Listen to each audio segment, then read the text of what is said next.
আজ কোনো কাজের ভিডিও না, আজ আমি তোমাদের সাথে শেয়ার করব সরস্বতী পুজোটা আমি কিভাবে কাটালাম। সকাল সকাল আমি সুন্দর করে শাড়ি পরে সেজেগুজে চলে গেছিলাম আমার বান্ধবীর বাড়িতে। গিয়েই প্রথমেই ঠাকুরের প্রসাদ খেয়ে নিই, তারপর দুজনে মিলে আমরা বেরিয়ে পড়লাম চন্দননগর স্ট্যান্ডে ঘুরতে। বাইরে বেরোলেই প্রথমেই ফুচকা, এটা তো ম্যান্ডেটরি। ফুচকা খেয়ে একটু ঘোরাঘুরির পর আমরা ঢুকলাম এই ক্যাফেতে। ওখানে ফার্স্টে অর্ডার করেছিলাম ফ্রেঞ্চ ফ্রাইস, আর সেটা শেষ হতে না হতেই আবার ক্রিস্পি চিকেন অর্ডার করে ফেললাম। গল্প করতে করতে যে এত কিছু খেয়ে নিয়েছি, পরে আর খেতেই পারছিলাম না।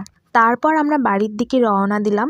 এটা খাবার পর আমার এত ঘুম পেয়ে গেছিল যে টোটোতেই আমি ঘুমিয়ে পড়েছিলাম। বাড়ি এসে একটু থামস আপ খেয়ে দেখি আন্টি গরম গরম লুচি আর মটর পনির বানিয়েছে, খেতে অসাধারণ ছিল। বিকালের দিকে আমরা আবার বেরোলাম অ্যাপার্টমেন্টে প্রসাদ বিতরণ করতে। সেখান থেকে আসার পর দুজনে মিলে যা নাচানাচি করলাম সেটা তোমরা ভিডিওটা দেখেই বুঝতে পারছো। তারপর আমার যেন আবার ঘুম পাচ্ছিল। শেষে একটু থামস আপ খেয়ে আমি বাড়ি যাওয়ার জন্য বেরিয়ে পড়লাম। এই ছিল আমার সরস্বতী পুজোর দিনটা, সিম্পল, সুন্দর আর মনের মতো।